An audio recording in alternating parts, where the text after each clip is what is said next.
ونستغفره ونؤمن به ونتوكل عليه ونعوذ بالله من شرور أنفسنا ومن سيئات أعمالنا من يهده الله فلا مضل له ومن يضلله فلا هادي له ونشهد أن لا إله إلا الله وحده لا شريك له وأشهد أن محمدا عبده ورسوله صلى الله تعالى عليه وعلى آله وأصحابه وبارك وسلم أما بعد أعوذ بالله من الشيطان الرجيم بسم الله الرحمن الرحيم فأما الزبد فيذهب جفاء وأما ما ينفع الناس فيمكث في الأرض صدق الله العظيم بزرگان محترم، عزیز بھائیوں اور طلباء، سب سے پہلے تو میں یہ وضاحت کروں کہ یہ سب کا انتظام ہے یہ سب کا نام بتا رکھا پورے گھر والے کا تمہیں اور میں نے ابھی لوگوں سے کہا کہ اس کو ہٹاؤ. یہ بتا رہے ہیں کہ کچھ مہمان باہر کے میڈیا سے تعلق رکھنے والے اور حضرات کا یہ نظام ہے ان کی رعایت میں نے خاموشی اختیار کر لی ہے ورنہ میرا مزاج ان چیزوں سے ہمخواب بنے. بھائی ان کی دکان کائنات کو دیکھا اس لینڈر کو بھی دیکھا میں نے سب کے لیے بنایا ہے جو وہی خوب پتا ہے اور وہ مقصد ہے انسانیت کا فروغ اور انسانیت کی ترقی. اسی لیے اللہ تبارک و تعالی نے بہترین انسانوں کو منتخب کر کے مرحلہ وار یکے بعد دیگرے نبی کے لقب اور حیثیت سے دنیا میں بھیجا تاکہ وہ انسانیت کو سنوارتے رہیں، انسانیت کو سجاتے رہیں اور انسانیت کی حفاظت کرتے رہیں. سب سے اخیر میں خاتم الانبیاء حضرت محمد مصطفیٰ صلی اللہ علیہ وسلم کو انسان کامل بنا کر اس دنیا میں مبعوث کیا گیا. یعنی ایک انسان میں جتنی خوبیاں اور کمالات سموئے جا سکتے ہیں وہ تمام کمالات اور خوبیاں اللہ تبارک و تعالی نے اپنے محبوب حضرت محمد مصطفیٰ صلی اللہ علیہ وسلم کی ذات مقدسہ میں جمع فرما دی. اسی لیے دنیا کے سب سے کامل ترین انسان حضور اکرم صلی اللہ علیہ وسلم ہیں اور اللہ نے ان کے ذریعے انسانیت کے فروغ کا ایسا کام لیا ہے کہ انسانی تاریخ میں اس کی مثال نہیں مل سکتی. رسول پاک صلی اللہ علیہ وسلم نے انسانیت کی تعمیر اور انسانیت کی بلندی کے لیے جو محنت کی ہے، جو تحریک چلائی ہے اور انسانوں کا ایک بہترین گروہ، ایک بہترین جماعت جن کو اللہ تبارک و تعالی نے قرآن پاک میں یہ سند دی ہے رضی اللہ عنہم ورضوا عنہ، اللہ ان سے مکمل طور پر راضی ہو چکا اور وہ بھی اللہ کے فیصلوں سے مکمل طور پر راضی اور خوش ہیں. یہ صحابہ کرام کی جماعت جس کی تربیت فرمائی ہے اور جس کو تیار کیا ہے رسول پاک صلی اللہ علیہ وسلم نے، تو یہ پوری تحریک جو نبی پاک علیہ السلام کی ہے، اس تحریک کی دو بنیادیں ہیں جن کو خود رسول پاک صلی اللہ علیہ وسلم نے اپنے ارشادات گرامی کے اندر ظاہر فرمایا ہے۔ آپ صلی اللہ علیہ وسلم نے اپنا تعارف کراتے ہوئے کہ میں کون ہوں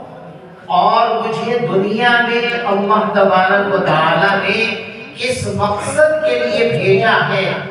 حضرت نے اپنی زبان مبارک سے تعارف کراتے ہوئے ارشاد فرمایا انما انا بعثت معلما، مجھے اللہ کی طرف سے معلم بنا کر کے بھیجا گیا ہے، علم بانٹنے کے لیے،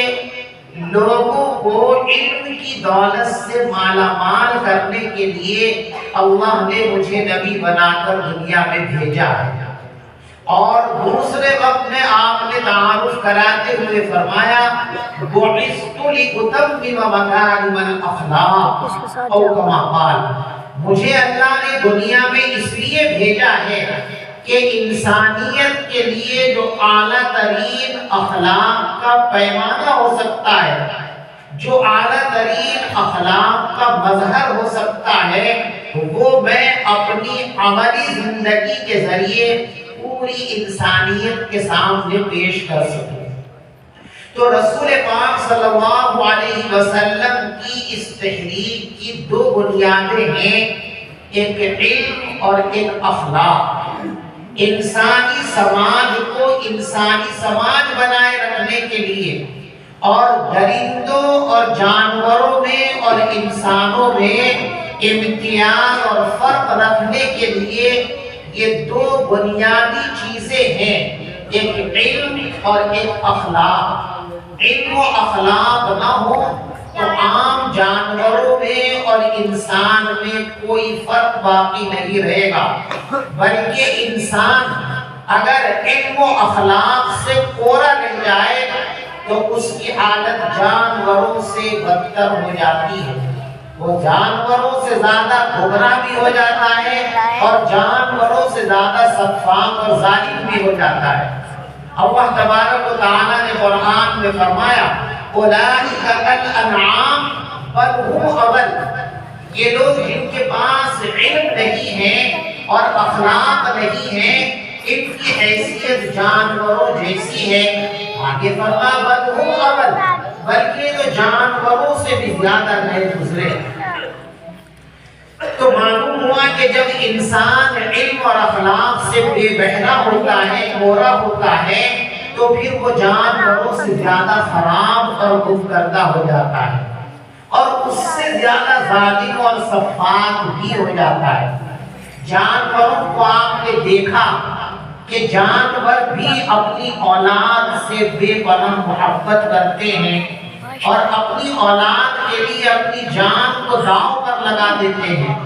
لیکن جب انسانی سماج علم اور اخلاق کی دولت سے محروم ہوا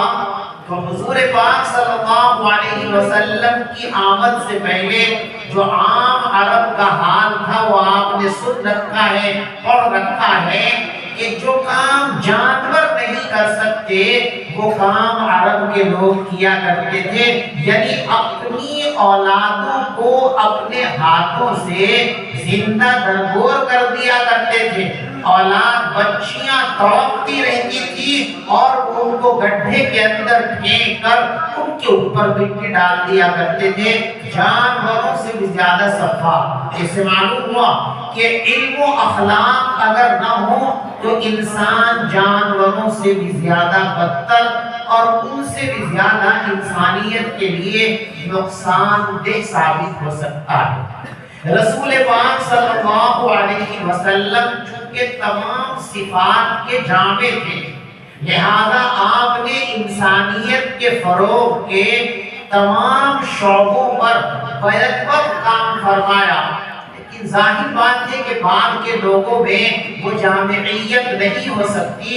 اس لیے بنیادی طور پر ہمارے علماء نے تقسیم کار کے طور پر ان دونوں کمالات اور خوبیوں کے لیے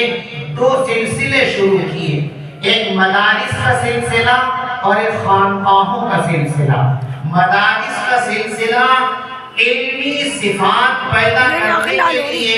اور خانقاہوں کا قیام اور تسلسل اخلاقی قوت اور اخلاقی صلاحیت پیدا کرنے کے لیے ہمارے اکابر اور علماء نے ان دونوں سلسلوں کو شروع کیا، اور یہ ہمارے اکابر کی اس قدر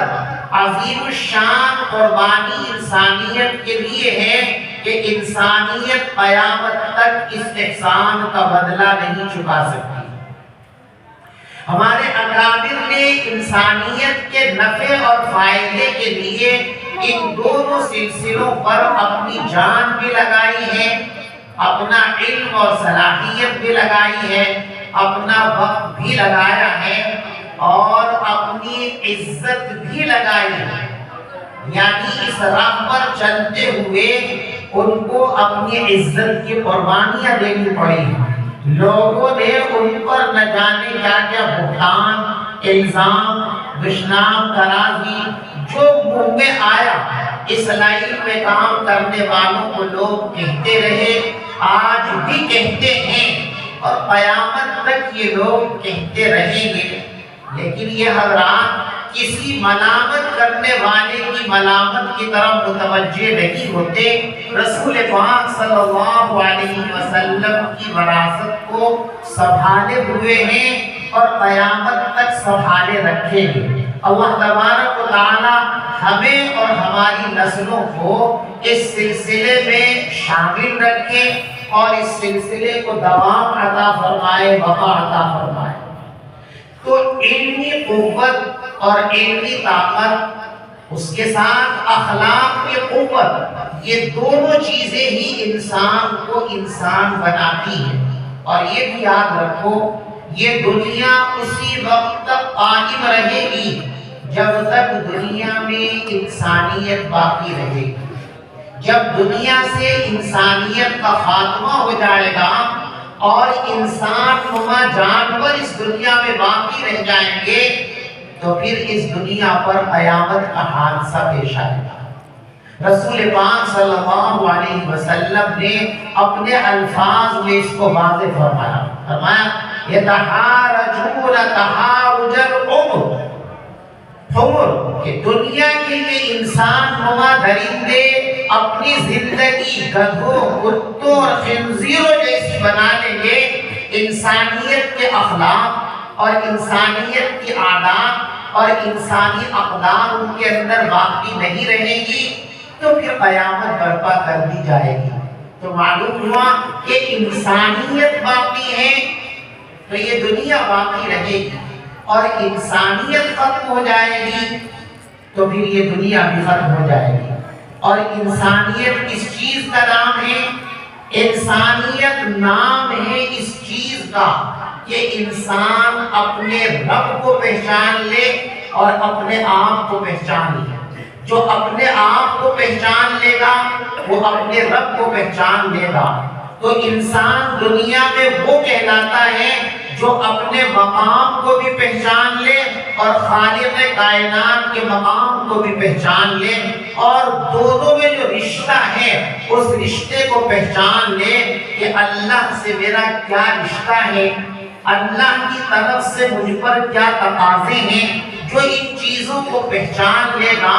وہ حقیقت میں انسان ہے، اور جو ان تقاضوں کو نہ پہچانتا ہو وہ انسان نما ڈنگر، انسان نما حیوان اور جانور ہے، انسانیت سے خالی ہے، صرف انسان کا ایک خول ہے، انسانیت اس کے اندر باقی نہیں ہے۔ اور اللہ کو پہچاننا اور اپنے مقام کو پہچاننا یہ علم کے بغیر ممکن نہیں ہے۔ ہم یوں بھی کہہ سکتے ہیں میرے دوستو کہ یہ مدارس جو ہیں یہ در حقیقت انسانیت کی بقا کا بھی ذریعہ ہے، اور یہی مدارس دنیا کے باقی رہنے کا بھی ذریعہ۔ مدارس آپ کو کسی حال میں بھی دکھیں، یہ مدارس حقیقت میں انسانیت کے سب سے بڑے محسن اور اس دنیا کے باقی رہنے کی ضمانت اور گارنٹی ہے، اس لیے کہ یہی انسان کو انسان بنانے والے ہیں۔ تو ہمارے اکابر اور بزرگوں نے پوری دنیا میں اس سلسلے کو قائم فرمایا، خانقاہوں کے ذریعے اخلاقی قوتوں کو پیدا کرنے کے لیے اور مدارس کے ذریعے علمی قوتوں کو نکھارنے کے لیے یہ سلسلہ قائم اور جاری ہے، اور یہی در حقیقت انسانیت کی سب سے بڑی خدمت ہے۔ اور میں نے جو آیت آپ کے سامنے پڑھی اس میں اللہ تبارک و تعالیٰ نے یہی بات ارشاد فرمائی ہے کہ ہمارے یہاں قدر و قیمت ان چیزوں کی ہے جن کے اندر نفع پہنچانے کی صلاحیت ہے۔ جو چیزیں انسانیت کے کام آ سکتی ہیں وہ اللہ کو محبوب ہے، اور جو چیزیں انسانوں کے کام نہیں آتی ان کی اللہ کے یہاں کوئی اہمیت نہیں ہے۔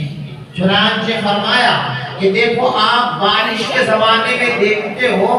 کہ جب جگہ جگہ ندیوں اور نالوں میں پانی بہتا ہے تو پانی کے اوپر جھاگ اور بلبلے آتے ہیں،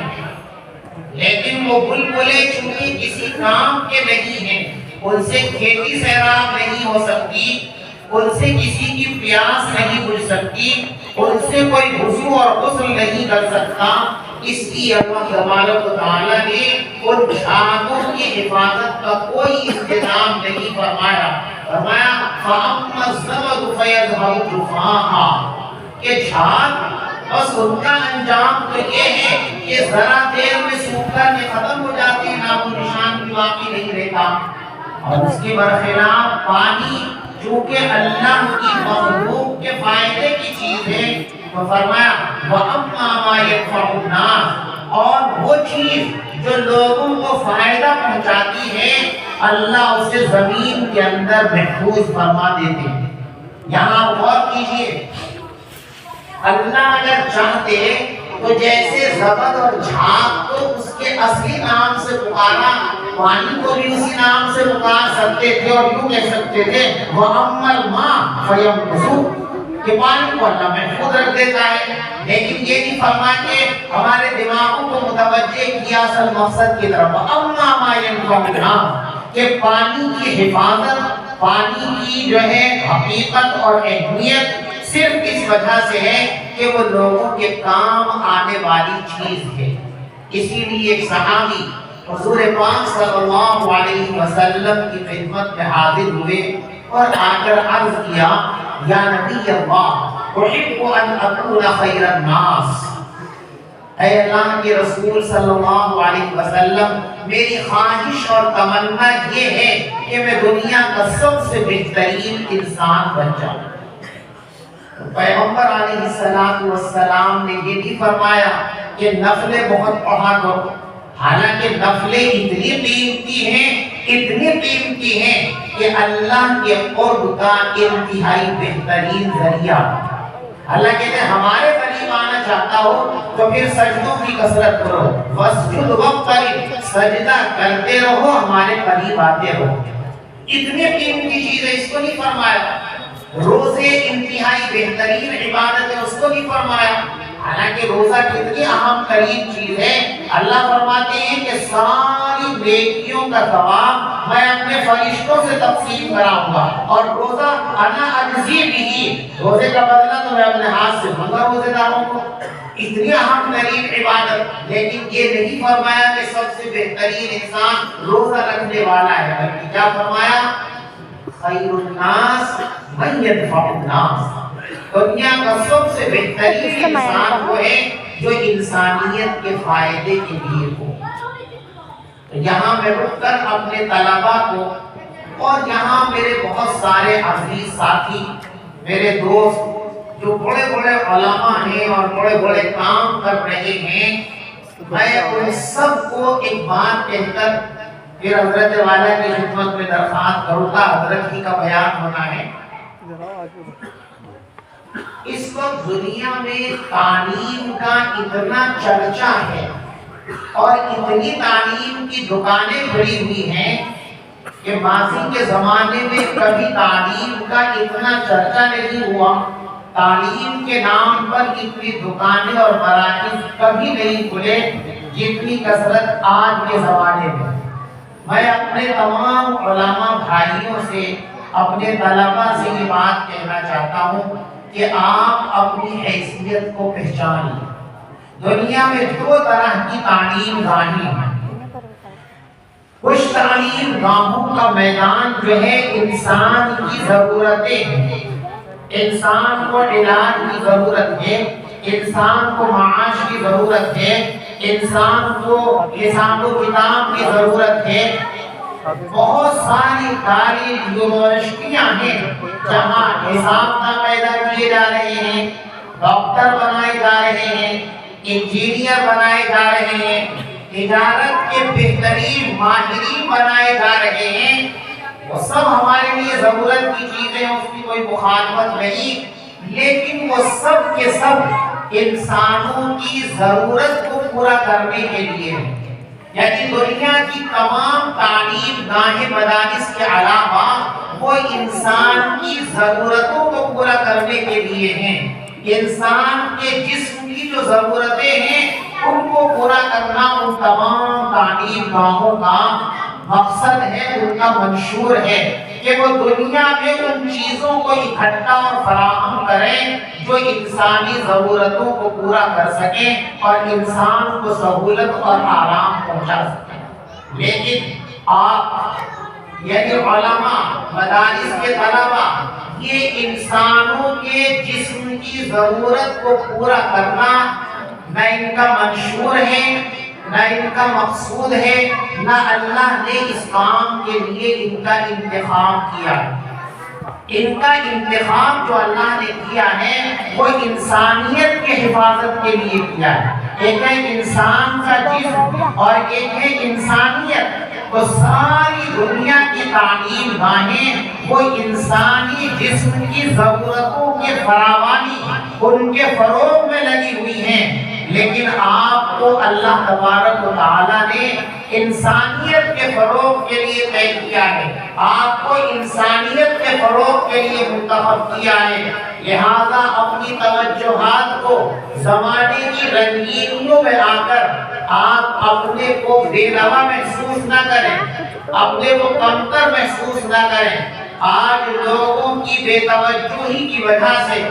ہمارے نوجوان علماء اور طلباء کا ایک طبقہ احساس کمتری کی طرف مائل ہے کہ ہمارے پاس یہ ہوتا تو یہ ہوتا، یہ ہوتا تو یہ ہوتا، اگر یہ سب کچھ ہوتا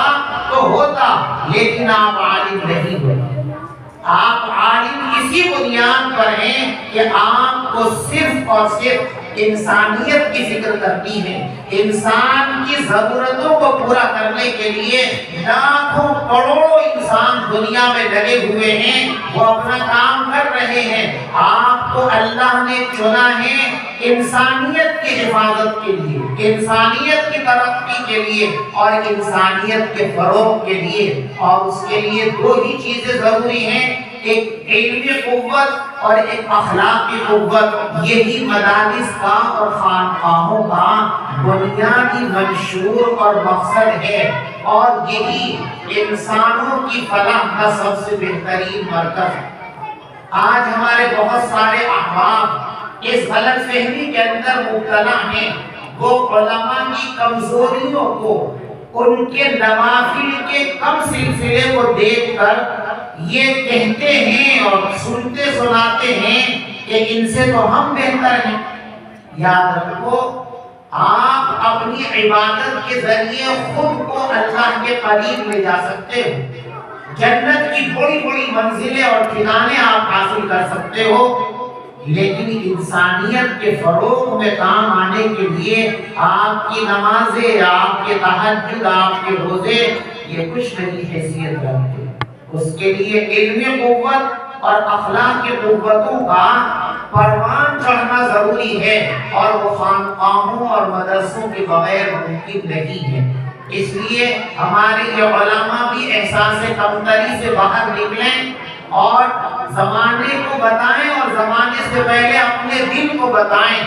کہ ساری دنیا کو اللہ نے اپنی مخلوق میں لگا دیا، اور ہمیں اللہ تبارک و تعالیٰ نے اپنی صفت میں لگا دیا۔ صبح اٹھتے ہی بہت سے لوگوں کے ہاتھ میں لوہا ہوتا ہے، بہت سو کے ہاتھ میں چاندی سونا، کسی کے ہاتھ میں مٹی اور ڈھیلا،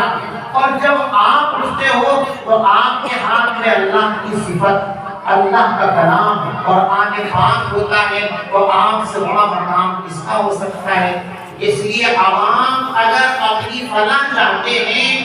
تو مدرسوں سے جڑو۔ یہ میں اس لیے نہیں کہہ رہا ہے کہ میں نے مدرسہ بنا رکھا ہے، مجھے اپنے مدرسے کے لیے آپ حضرات سے کوئی بھیک نہیں مانگی، اس لیے کہ مدرسہ نہ تم چلا سکتے نہ میں چلا سکتا، مدرسہ تو اللہ چلاتے ہیں۔ میں آپ کے فائدے کے لیے کہہ رہا ہوں کہ اگر اپنا ایمان بچانا چاہتے ہو، اپنی نسلوں کو مومن رکھنا چاہتے ہو، تو علماء کے قدموں میں آ کر گر جاؤ، مدرسوں کی دہلیز میں آ کر کے پڑ جاؤ، تو تمہارا ایمان اور تمہاری نسلوں کا ایمان بچ جائے گا۔ اور اگر تم کترا کے چلتے رہے، بچ کے چلتے رہے، تو نہ مدارس کا کچھ نقصان ہوگا، نہ علماء کا کچھ نقصان ہوگا، انسانیت کا بڑا نقصان ہوگا، آپ کا بڑا نقصان ہوگا کہ آپ اپنی نسلوں کو مسلمان کی حیثیت میں نہیں دیکھ پائیں گے۔ اس لیے اکابر سے جڑو، بزرگوں سے جڑو، مدرسوں سے جڑو، اور یہ نبی پاک علیہ السلام کی تحریک کے جو دو عنصر ہیں، کمال علمی اور کمال اخلاق، ان کو اپنے اندر بھی پیدا کرو، اور جو اس محنت میں لگے ہوئے ہیں ان کے ہاتھوں کو مضبوط کرو، ان کے حوصلوں کو بڑھاؤ، ان کا تعاون کرو۔ یہ ہمارے لیے اس وقت بہت خوشی کا موقع ہے کہ ہمارے یہاں سے کچھ طلبہ مفتی بن کر کے تیار ہوئے ہیں، اللہ ان سے اپنے دین کی بڑی خدمت لے لے۔ یہ دراصل ہمارا سرمایہ ہے۔ میں اللہ سے دعا کر رہا ہوں کہ اللہ، میں ان طلبہ کو آپ کے پاس بطور امانت رکھ رہا ہوں کہ قیامت میں میرے لیے، پوری ملت کے لیے ذخیرہ بنا کر آپ مجھے واپس کر دینا۔ یہی ہمارا سرمایہ ہے، ملت کا سرمایہ ہے۔ کچھ بچے حافظ قرآن ہوئے ہیں، اور اس موقع پر ہم نے آپ کو دعاؤں میں، خیر میں شامل کرنے کے لیے آواز دی، آپ تشریف لائے۔ اللہ آپ کی آمد کو قبول فرمائے، اور ہمارے مخدوم محترم جو علمی کمال کے بھی عامل ہیں اور اخلاقی کمال کا بھی مقبہ ہیں، دونوں قوتوں کے حامل ہیں، ہزاروں نہیں لاکھوں لوگ ان سے فیض حاصل کر رہے ہیں، اپنے دلوں کو منور کر رہے ہیں۔ وہ ہم سے بے انتہا شفقت اور محبت فرماتے ہیں، تو دراصل ان کا بڑا پن ہے، ورنہ ہماری کیا حیثیت ہے۔ ہم نے حضرت سے گزارش کی، وہ اپنی پیرانہ سالی میں اور جو ہے بیماری اور ضعف کے باوجود تشریف لے آئے ہیں۔ یہ ان کا آپ پر، ہم پر، سب پر بڑا کرم ہے۔ اللہ تبارک و تعالی ان کی آمد کو ہم سب کے لیے، اس بستی کے لیے، پوری ملت اسلامیہ کے لیے باعث خیر بنائے، ہم سب کے لیے نفع کا ذریعہ بنائے۔ اب ہم بغیر وقت کو ضائع کیے ہوئے حضرت کی نصیحتیں سنیں گے، اور حضرت کی نصیحتوں سے پہلے جو یہ بچے فارغ ہوئے ہیں، ہم چاہیں گے کہ حضرت ان کے سروں پر اپنا دست شفقت رکھ دیں، دعا سے نواز دیں، اور ان کے سروں پر دستار باندھ دیں، تاکہ ان کے مستند ہونے کا ذریعہ بن جائے۔ اللہ تبارک و تعالی ان سب کو قبول فرمائے۔ آمین۔ وآخر دعوانا الحمدللہ رب العالمین۔